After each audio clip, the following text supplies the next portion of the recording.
Welcome back to the TROM Mastery audio course. I'm Allison Tandry and our channel is DIY Salvation, YouTube's home to the resolution of the mind and the video content for bettertrom.com. Today I'll be reading an abridged and adapted for audio excerpt from TROM 2023, The Resolution of the Mind, a Games Manual by Dennis Stevens, with some of my own added commentary. The idea that there is some undiscoverable or even discoverable hidden influence that affects your thinking and behavior permeates the fields of psychology and spirituality. Beliefs in such have led to self-fulfilling prophecies that a person will actually behave in some non-optimum manner, believing they have some hidden influence that controls them, and having named such, escalates such into such a high level of importance and solidity to them that in fact this real or imaginary hidden influence will take control of them. But it's only the belief that such a thing is controlling their behavior that leads to their behavior getting out of their control. It has to do with deciding that this one undiscoverable, or very difficult to discover aspect of one's mind is of utmost importance in solving this. Dennis claims that there is no such ultimate importance that we all have in common that causes our behavior to go off the rails, and that the belief that there is only a matter of conviction that can be resolved by doing TROM exercises. We see in the field of psychology the idea that one's subconscious mind is controlling their behavior. We see in the field of religion how Satan is whispering evil thoughts into our heads. And anyone with enough knowledge of Scientology knows that the church convinces its members that their cases have no hope of resolving without going through the wall of fire, an incident addressed on the OT3 level of Scientology, an incident supposedly everyone on earth has but is unaware of, and further veils it in secret by making it a confidential level only available to a qualified few who've paid exorbitant amounts of money to learn its secrets. We don't feed you hidden influences in TROM that you must now discover. We offer you a method of discovering what's in your own mind and evaluating the relative importances of what's in it. You created your own mind, and only you can resolve it.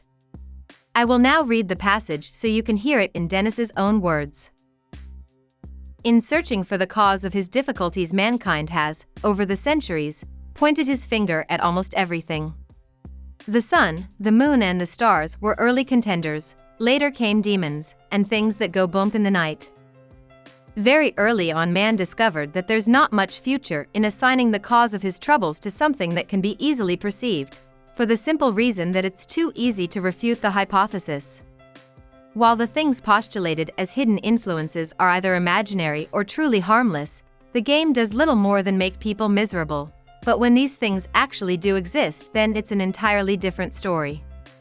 For example, everyone has been born, but few can recall the event in detail. So, there is a whole class of possible hidden influences to be found in the events everyone knows to have happened, but few can recall ever having happened to themselves. This class also has the advantage of no one being able to claim it is imaginary, and so refute the hypothesis out of hand. In other words, the concept is capable of convincing people of its truth, a prime necessity in the field of hidden influences. As this class of possible hidden influences is near infinite, it is very fertile soil for anyone who has, for whatever reason, an urge to create a convincing hidden influence. A number of possibilities in this direction have already, if inadvertently, been explored. Amongst them are sex, pain, guilt, survival, unconsciousness. Others are being continuously added to the list, as you will find, if you keep up to date with your psychological journals. Let us take being born for example.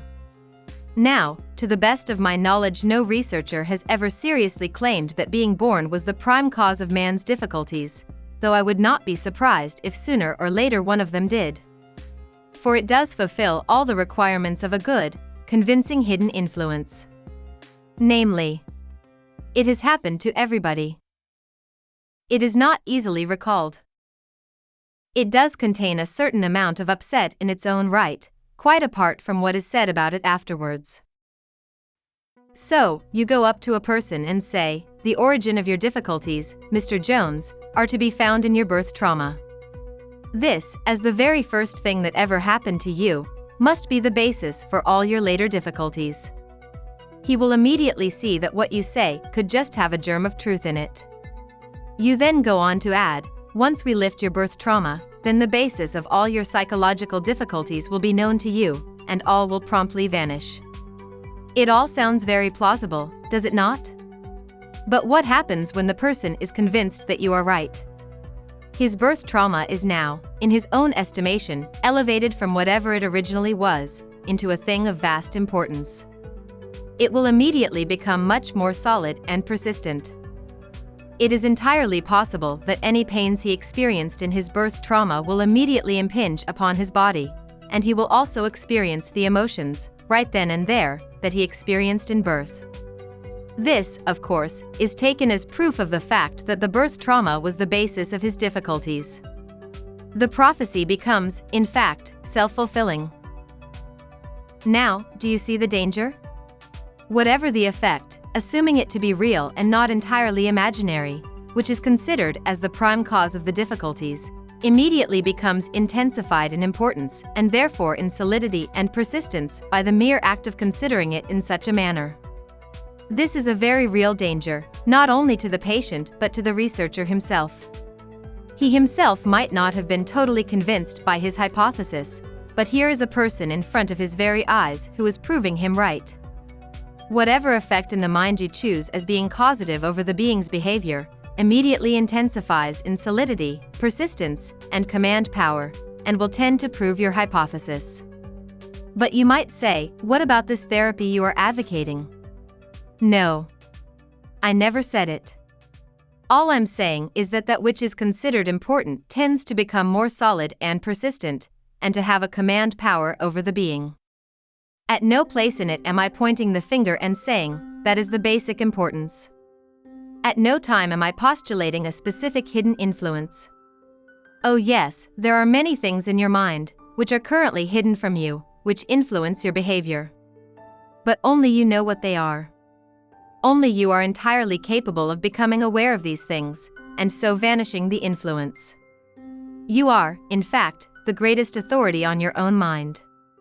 You created it and now maintain it with the same loving care that mothers reserve for their offspring.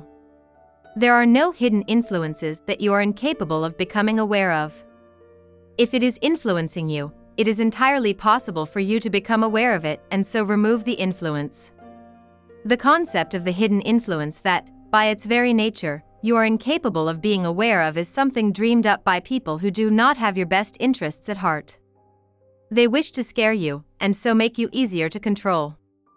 The game of the hidden influence is a very insidious one, but a game it is. Its total purpose is to introvert your attention in search of the undiscoverable, and so make you that much easier to overwhelm. It is a law of life that a being is capable of sensing anything that can influence that being. Otherwise, it could not influence him. There are no forces of darkness that you cannot sense, no things that go bump in the night that you cannot discover the nature of if you care to go and take a look. There are no absolute importances either. There is no class of importances in the mind that you can point a finger at and say that is the cause of all the trouble without immediately escalating the importance of this thing, so granting command power over you that could well stick you with it forever. All importances are relative to all other importances, all are entirely a matter of conviction, and all can be evaluated one against the other. As you do so, your mind, as an entity, will progressively vanish and your full native abilities will be restored to you. The game of the hidden influence is basically the game of must know versus mustn't be known. That's the end of the passage reading. For those of you new to the channel and unfamiliar with postulate conflicts, a postulate is most easily defined as an intention. The four most basic postulates are to know, to not know, to be known, and to not be known. When Dennis Stevens refers to the conflict of must know versus must not be known, he's essentially stating something along the lines of looking for something that is intending to hide from you.